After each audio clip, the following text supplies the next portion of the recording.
ఒక తాంత్రికుడు తాను అనుకున్న శక్తులను పొందడానికి 25 ఆవులను బలివ్వాలి. ప్రతి ఊరిలో ఒక ఆవును బలిస్తూ ఉంటాడు. అలా 23 ఆవులను బలిచ్చేస్తాడు. 23 ఆవులను బలిచ్చిన తర్వాత 24వ ఆవు కోసం ఒక ఊరిలోకి ప్రవేశిస్తాడు. అక్కడ, ఇంట్లో ఎవరున్నారు? బయటికి రండి. ఏంటి ఏంటి బాబు, ఎవరు కావాలి నీకు? నాకు ఈ ఆవు కావాలి. ఈ పాడి ఆవును ఎంత కమ్ముతారో చెప్పండి. ఆ ఆవు అమ్మడానికి కాదు బాబు, అయినా అది పాలిస్తుంది. దాన్ని మేము ఇప్పుడు ఎలా అమ్మగలం? అదంతా నాకు తెలీదు. నాకు ఆవు కావాలి, లేకపోతే మిమ్మల్ని చంపేస్తాను. ఆవు నాకు ఇస్తారా, లేకపోతే నా చేతిలో చస్తారా? వద్దు బాబు వద్దు, ఆవునే ఇచ్చేస్తాంలే. సరే, ఇదిగో ఆవు. బామ్మా ఆగురా, నువ్వు ఆగు. ఆవును అతనికి ఇచ్చేద్దాం. ఎందుకు బామ్మ? ఈ ఆవు పాలిస్తుంది, నేను ఇవ్వను. ఈ ఆవు అంటే నాకు చాలా ఇష్టం, నేను ఇవ్వను బామ్మ. రే పోరడా, తప్పుకోరా, అడ్డు తప్పుకో. ఆవును వెంటనే నేను తీసుకెళ్ళాలి. నా పూజకు సమయం ఆసన్నం అవుతుంది. అడ్డు తప్పుకో.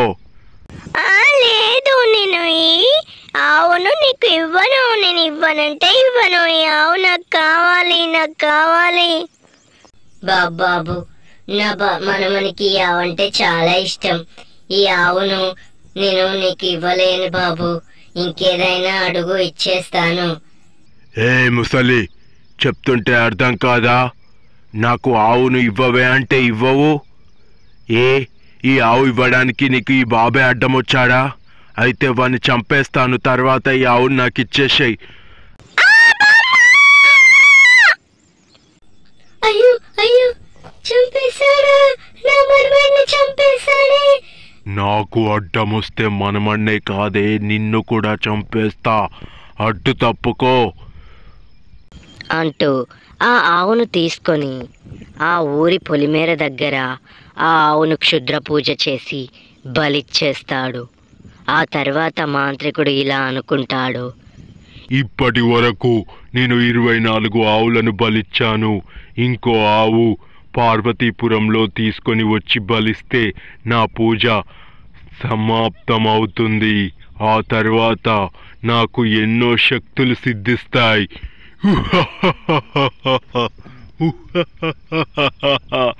నాకు ఎదురే ఉండదు.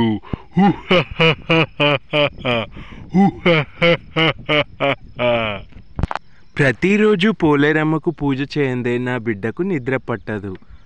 అమ్మను ఎప్పుడు పూజిస్తూ ఉంటుంది.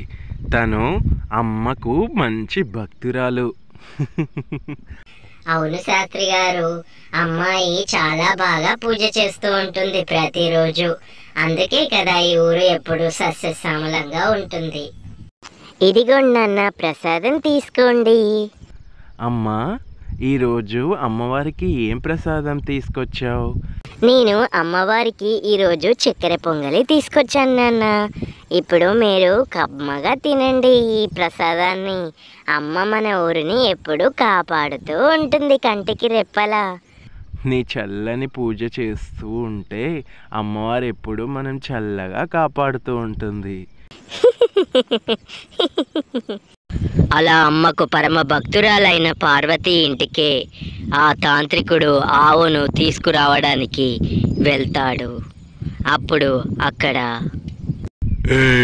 ఎవరున్నారు ఇంట్లో? తొందరగా బయటికి రండి, నాకు పూజకు సమయం అవుతుంది.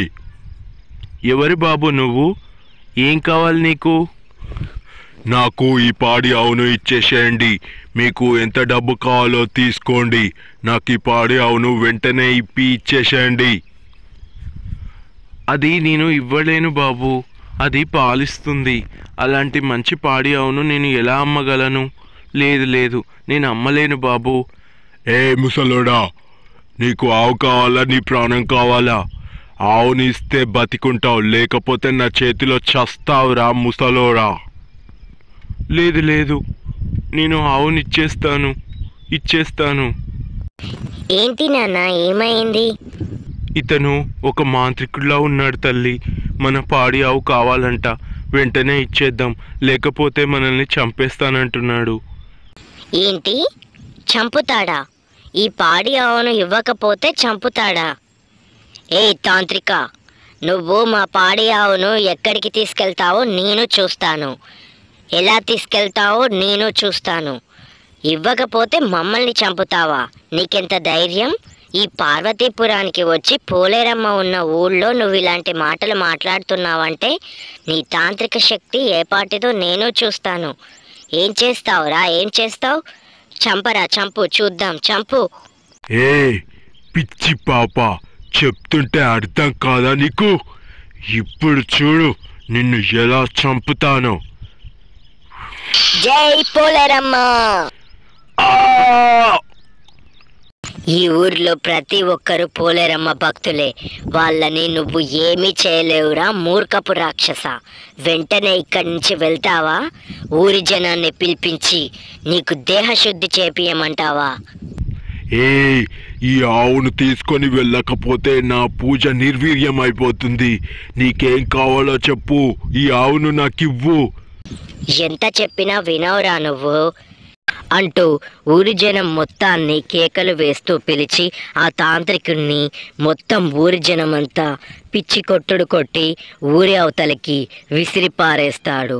అంతేకాకుండా పూజా సమయం మించిపోవడంతో ఇన్ని రోజులు బలిచ్చిన 24 ఆవుల ఫలితం కూడా ఆ మాంత్రికుడికి దక్కకుండా పోతుంది. అలాంటి సమయంలో వాడు ఆ ఊరి జనంతో ఇలా అంటాడు. ఏ పిల్ల రాక్షసి, నీ వల్లే నా పూజ నిర్వీర్యమైపోయింది. నా పూజా సమయం మించిపోయింది. నిన్ను రేపు రాత్రికి ఇక్కడే ఎలా చంపుతానో చూడు అంటూ శబదం చేస్తాడు. ఆ తర్వాత అందరూ అక్కడి నుంచి వెళ్ళిపోతాడు. మరుసటి రోజు రాత్రి.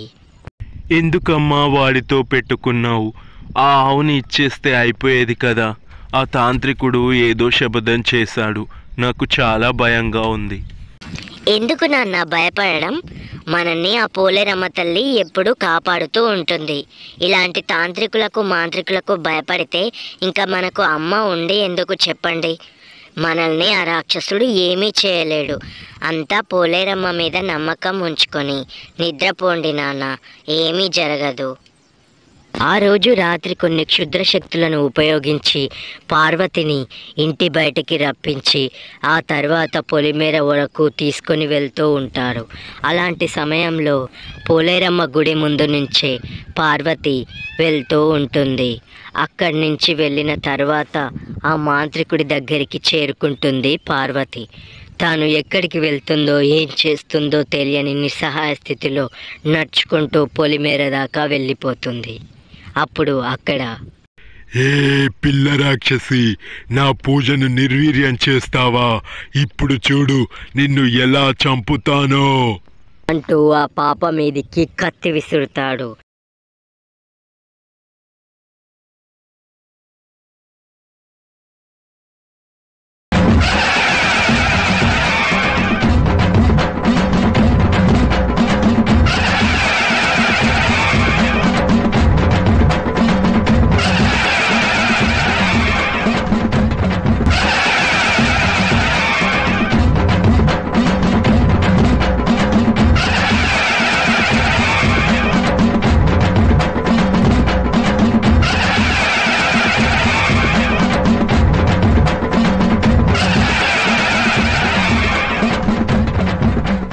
ఏం పిక్కబోయావు?